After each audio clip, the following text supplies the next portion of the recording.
ان کی اس محبت نے میری آنکھیں پھر سے نم کر دی تھیں۔ میں آہستہ آہستہ آواز میں بولی، آپ کا بہت بہت شکریہ۔ وہ کچھ لمحے خاموش رہیں، پھر انہوں نے میری آنکھوں میں دیکھتے ہوئے کہا، میری ایک بات ہمیشہ یاد رکھنا، اصول صرف اصول والوں کے لیے ہوتے ہیں۔ شیر سے لڑنا ہو تو شیر بننا پڑتا ہے، کتوں سے لڑنا ہو تو کتا بھی بننا پڑتا ہے۔ تم نے اچھا انسان بننے کی کوشش کی، مگر برے لوگوں نے تمہاری اچھائی کو تمہاری کمزوری سمجھ لیا۔ یہ لوگ ہمیشہ سیدھے انسان کے ساتھ سیدھے نہیں چلتے۔ میں خاموشی سے اس بزرگ خاتون کی بات سنتی رہی۔ انہوں نے مجھے ایک لفافہ دیا اور بولی، اسے میرے جانے کے بعد اکیلے میں کھولنا۔ میں نے جلدی سے وہ لفافہ انہیں واپس کرنا چاہا۔ میں نے کہا، مجھے پیسوں کی ضرورت نہیں ہے، مجھے صرف اپنی عزت پیاری ہے۔ لیکن آج وہ مجھ سے چھین لی گئی۔ رابعہ بیوی نے ہلکی سی مسکراہٹ کے ساتھ سر ہلایا، پھر بولی کہ اس میں پیسے نہیں ہیں، اسے کھول کر دیکھنا، یہ تمہاری زندگی کو ایک نیا مقصد دے سکتا ہے۔ تم پڑھی لکھی عورت ہو، ہر انسان یہ کام نہیں کر سکتا۔ اگر کبھی ارادہ بن جائے تو لفافے میں میرا نمبر بھی رکھا ہوا ہے، مجھے فون کر دینا، باقی سب باتیں پھر ہو جائیں گی۔ میں حیرانی سے اس کی طرف دیکھتی رہ گئی۔ میں نے اسے پہلے کبھی نہیں دیکھا تھا۔ وہ ہمارے محلے کی بھی نہیں تھی۔ ان کی باتیں عجیب تھیں، ان کا انداز بھی بہت عجیب تھا، اور وہ لفافہ بھی میرے لیے ایک عجوبہ بن چکا تھا۔ میں کچھ اور پوچھتی اس سے پہلے ہی وہ خاتون آہستہ آہستہ چلتی ہوئی وہاں سے چلی گئی۔ میں لفافے کو غور سے دیکھتی رہ گئی۔ پھر اچانک مجھے خیال آیا کہ مجھے اس خاتون سے پوچھنا چاہیے کہ یہ کون ہے۔ میں دوڑ کر اپنے گھر کے دروازے تک گئی، مگر وہ تب تک وہاں سے جا چکی تھی۔ وہ خاتون سچ میں بہت بیمار لگ رہی تھی۔ میں خاموشی سے اپنے گھر کے اندر آ گئی اور دروازے کو اندر سے بند کر دیا۔ میرے ہاتھ ابھی بھی کانپ رہے تھے۔ امی جان بھی کمرے سے باہر نکل آئی تھیں۔ انہوں نے میرے بیٹے کو سلا دیا تھا۔ انہوں نے میرے لیے کپڑے نکال کر دیے اور کہا کہ بہو، نہا دھو کر یہ کپڑے پہن لو۔ میری حالت دیکھ کر امی جان کی آنکھوں سے بھی آنسو نکل رہے تھے۔ میں کپڑے لے کر باتھ روم میں چلی گئی۔ میں نے آئینے کے سامنے خود کو دیکھا تو میرے چہرے پر زخموں کے نشان تھے۔ یہ زخم تو ایک دن وقت کے ساتھ ساتھ بھر جائیں گے، مگر آج میری عزت پر جو زخم لگا تھا وہ ساری زندگی نہیں جانے والا تھا۔ اگلے روز اسکول سے پیغام آیا کہ میری نوکری چلی گئی تھی۔ میں نے جب یہ بات امی جان کو بتائی تو انہوں نے کہا کہ بہو، یہ تو ہونا ہی تھا، ابھی تو ہمارے ساتھ اور بھی بہت کچھ ہونا پڑا ہے۔ اب تمہاری نوکری چلی گئی، اس محلے میں اب ہمارا رہنا مشکل ہو جائے گا۔ ہر گلی کے لوگ ہم پر انگلیاں اٹھائیں گے، ہر بچہ تمہیں دیکھ کر باتیں کرے گا۔ میں تو کہتی ہوں کہ اس محلے کو چھوڑ دیتے ہیں، وہاں چلتے ہیں جہاں ہمیں کوئی نہ جانے، جہاں ہم نئی زندگی کو شروع کر سکیں۔ میں کافی دیر تک خاموش بیٹھی رہی۔ مجھے اس لفافے کے بارے میں یاد آیا جو رابعہ بی بی مجھے دے کر گئی تھیں۔ میں نے وہ لفافہ اپنی الماری سے نکالا، پہلے اس لفافے کی طرف دیکھا اور اپنی ساس کے آنسوؤں کی طرف۔ آخر میں نے آہستہ سے کہا کہ آپ ٹھیک کہہ رہی ہیں، اب ہمیں کچھ کرنا ہوگا۔ میرے دماغ میں بار بار اس لفافے کا خیال آ رہا تھا۔ میں سمجھ رہی تھی کہ شاید اس میں کچھ پیسے ہوں گے یا کسی تنظیم کا پتہ ہوگا، مگر نہ جانے کیوں میرے دل میں عجیب سا احساس تھا، اس لفافے کے اندر کچھ اور ہی ہے۔ میں خاموشی سے چارپائی پر بیٹھ گئی۔ کبیر بھی کمرے کے ایک کونے میں بیٹھا اپنی ہی دنیا میں مگن تھا۔ امی جان سامنے خاموشی سے کھڑی ہوئی تھی، اس کی آنکھیں مسلسل رونے کی وجہ سے سوج چکی تھیں۔ میں نے وہ لفافہ بڑی احتیاط سے کھولنا شروع کیا۔ لفافہ کھولتے ہی مجھے احساس ہوا کہ یہ کوئی معمولی لفافہ نہیں ہے۔ اس کے اندر صرف ایک خط نہیں رکھا تھا، بلکہ ایک موٹا سا پیکٹ بھی تھا۔ میں نے آہستہ آہستہ اس کی تہ کھولی۔ اندر دو تین کاغذات تھے۔ جیسے ہی میری نظر ان پر پڑی اور میں نے انہیں پڑھنا شروع کیا تو کچھ ہی لمحوں میں میرے چہرے کے تاثرات بدلنے لگے۔ ہر صفحہ پڑھتے ہوئے میرے دل کی دھڑکنیں تیز ہوتی جا رہی تھیں۔ پہلا کاغذ ختم کیا، پھر دوسرا، پھر تیسرا۔ آخری صفحے تک پہنچتے پہنچتے مجھے پوری بات سمجھ آ گئی تھی۔ میں نے جلدی سے آخری والے صفحے پر لکھے ہوئے موبائل نمبر کو ڈائل کیا اور ایک لمحہ ضائع کیے بغیر فون ملا دیا۔ کچھ گھنٹیاں بجنے کے بعد دوسری طرف سے رابعہ بی بی کی آواز آئی۔ وہ بولی کہ لگتا ہے تم نے سب کچھ پڑھ لیا ہے۔ میں نے آہستہ سے آواز میں کہا کہ جی، میں نے سب کچھ پڑھ لیا، اب مجھے کیا کرنا ہے؟ وہ کچھ لمحے خاموش رہیں، پھر بولی، زیادہ سوال مت پوچھو، ابھی صرف میری بات غور سے سنو۔ تقریباً آدھے گھنٹے بعد ایک گاڑی تمہارے گھر کے سامنے آئے گی۔ اگر تمہارے پاس کوئی ایسی چیز ہے جو تمہارے دل کے بہت قریب ہے تو صرف وہی ساتھ لے لینا، باقی سب چھوڑ دینا۔ پھر خاموشی سے اپنے بچے اور اپنی ساس کے ساتھ گاڑی میں بیٹھ جانا۔ وہ گاڑی تمہیں سیدھے میرے پاس لے آئے گی، باقی ساری باتیں یہاں آ کر ہوں گی۔ میں نے پوچھنا چاہا، آخر یہ سب کیا ہے؟ آپ کون ہیں؟ مجھے کہاں بلا رہی ہیں؟ مگر انہوں نے صرف اتنا کہا، یہ سب جاننے کے لیے تمہیں یہاں آنا ہوگا۔ پھر انہوں نے فون بند کر دیا۔ میں کافی دیر تک موبائل ہاتھ میں لیے بیٹھی رہی۔ اگر یہ زیادہ وقت پہلے کی بات ہوتی تو شاید میں اس خاتون پر یقین نہ کرتی، مگر اب میری زندگی ویسے ہی بھی برباد ہو چکی تھی۔ نوکری جا چکی تھی، عزت مٹی میں مل چکی تھی، محلے والوں نے بھی ہمیں برا بھلا کہنا شروع کر دیا تھا۔ میرے پاس کھونے کے لیے اب کچھ بھی باقی نہیں بچا تھا، اور جو کچھ میں نے ان کاغذات میں پڑھا تھا، اس کے بعد مجھے یقین ہو گیا تھا کہ یہاں سے بھاگنا نہیں تھا، یہ شاید میری زندگی کے ایک نئے راستے کا آغاز تھا۔ میں نے امی جان کو آواز دی، وہ جلدی سے میرے پاس آ گئیں۔ میں نے ان کی طرف دیکھ کر کہا کہ کبیر کو تیار کر دیجئے، ہم یہاں سے چل رہے ہیں۔ انہوں نے پوچھا، کیا ہوا؟ ہم کہاں جا رہے ہیں؟ میں نے سر ہلاتے ہوئے کہا، ابھی مجھے بھی پوری طرح پتہ نہیں ہے، مگر میں اتنا جانتی ہوں کہ یہاں اب ہمارا کچھ نہیں بچے گا۔ آگے انہوں نے مجھ سے کوئی سوال نہیں کیا۔ شاید انہوں نے میرے چہرے پر وہ یقین دیکھ لیا تھا جو کئی مہینوں کے بعد پہلی بار واپس آیا تھا۔ وہ جلدی سے کبیر کے کپڑے بدلنے لگیں۔ میں نے گھر کے اندر نظر دوڑائی۔ یہ کمرہ تھا، یہ ٹوٹا ہوا سامان، یہ دیواریں، یہ سب ہماری بے شمار یادوں سے بھرا ہوا تھا، مگر اب وقت یادوں کو سمیٹنے کا نہیں تھا۔ میں نے اپنی کچھ پسندیدہ کتابیں اٹھائیں، اپنے ضروری دستاویزات رکھیں، دو تین جوڑے کپڑے رکھے اور کچھ ضروری کاغذات، امی جان کی دوائیاں، اور بس اتنا ہی سامان لیا۔ باقی سب کچھ پیچھے وہیں چھوڑ دیا۔ تقریباً آدھا گھنٹہ گزرا ہوگا کہ گھر کے باہر گاڑی کے رکنے کی آواز آئی۔ میں باہر نکلی۔ ایک بڑی سیاہ رنگ کی گاڑی ہمارے دروازے کے سامنے کھڑی تھی۔ ڈرائیور گاڑی سے اترا، اس نے نہ کوئی سوال کیا اور نہ ہی بتایا کہ وہ کون ہے، صرف ادب سے سر جھکایا اور ہمارا سامان اٹھا کر گاڑی میں رکھنے لگا۔ ہم تینوں خاموشی سے گاڑی میں بیٹھ گئے۔ گاڑی آہستہ آہستہ محلے سے نکل گئی تھی۔ میں کھڑکی سے باہر دیکھتی رہی۔ وہی اسکول، وہی گلیاں، وہی محلہ، وہی راستے جہاں میں نے کئی سال دیے تھے، سب پیچھے رہتے جا رہے تھے۔ امی جان بھی خاموش بیٹھی ہوئی تھیں۔ کبیر کبھی کھڑکی سے باہر دیکھتا اور کبھی اپنی دادی کے کندھے پر سر رکھ دیتا۔ کافی دیر سفر جاری رہا، پھر میں راستوں کو پہچاننے لگی۔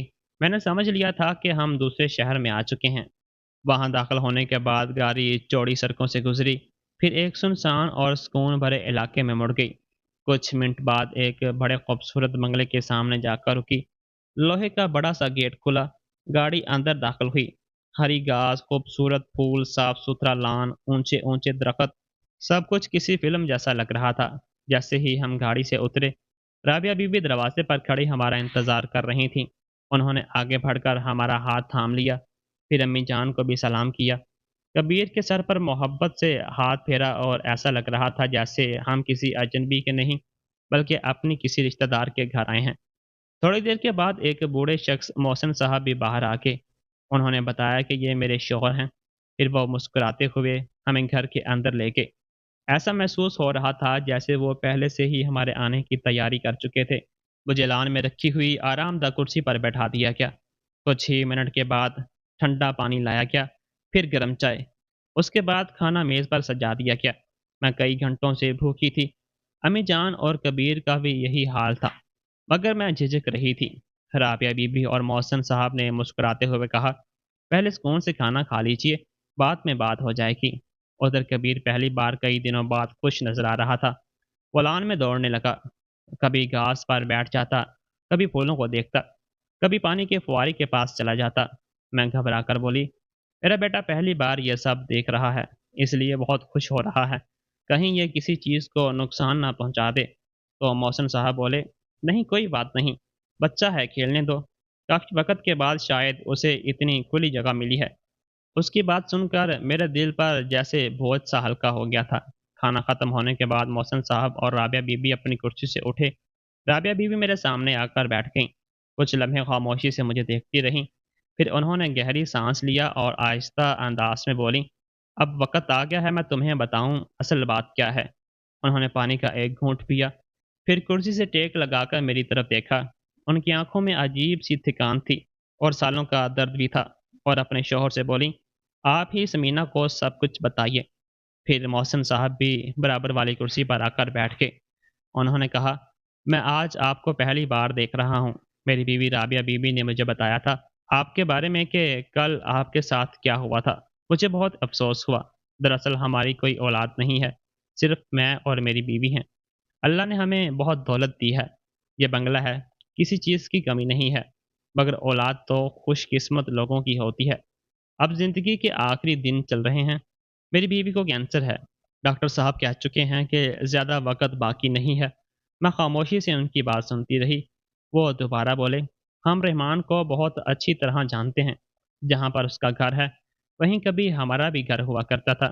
دراصل میں رحمان کو اپنا بھائی مانتا تھا، اس پر اندھا بھروسہ کرتا تھا، مگر اس نے میری دوستی کا ناجائز فائدہ اٹھایا۔ اس نے ایک ایسا سنگین جرم کیا جس میں آج تک نہیں بھول سکا۔ اس زمانے میں اس کے پاس بہت پیسہ تھا۔ اس نے پولیس کو خرید لیا، افسروں کو خرید لیا، گواہوں کو خرید لیا، مقدمے کی فائلوں پر تالے لگ کے سب کچھ دفن ہو گیا۔ وہ آزاد گھومتا رہا اور میں برسوں تک انصاف کے لیے تڑپتا رہا۔ میری بیوی اکیلے میرے لیے تڑپتی رہی، ترستی رہی، بیمار رہی۔ اتنا کہتے ہوئے ان کی آواز روئی ہوئی ہو گئی تھی۔ انہوں نے میز پر رکھے ہوئے کچھ کاغذات میری طرف سرکا دیے، پھر بولے کہ اللہ کبھی بے گناہوں کو اکیلا نہیں چھوڑتا۔ کچھ دن پہلے مجھے ایک ایسا ثبوت ملا ہے جو برسوں پہلے میرے پاس نہیں تھا۔ وہی ثبوت تم اس لفافے میں دیکھ چکی ہو۔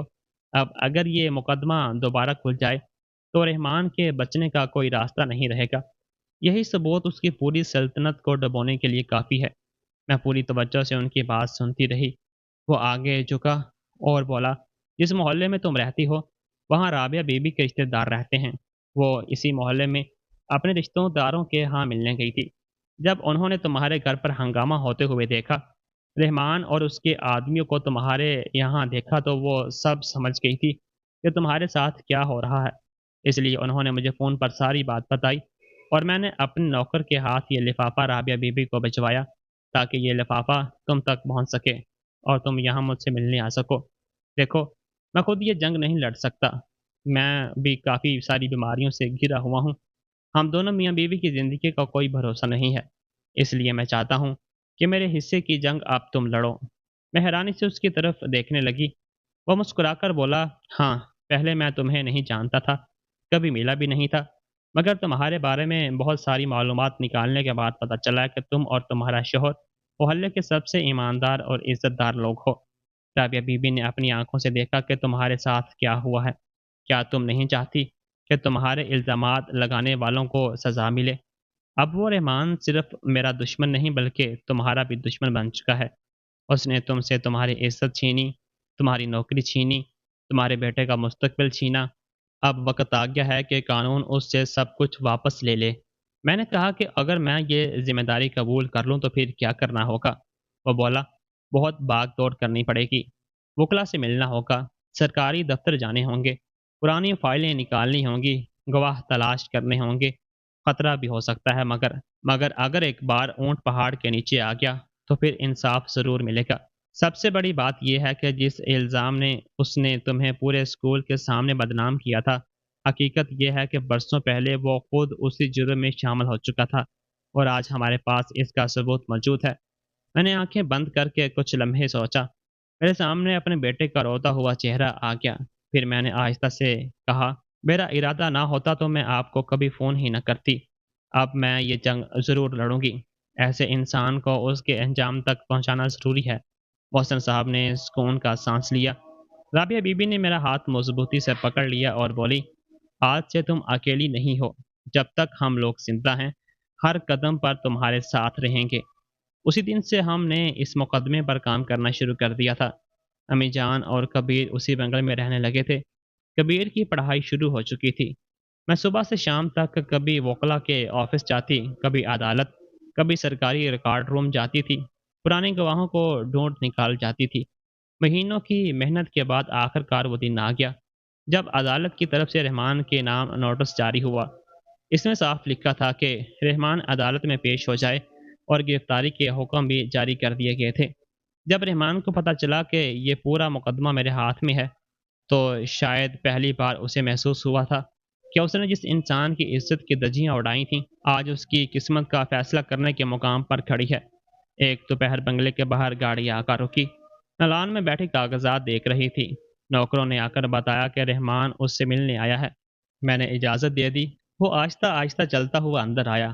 آج اس کی چال میں نہ گھمنڈ تھا، نہ آواز میں طاقت تھی، نہ چہرہ پرانا تھا۔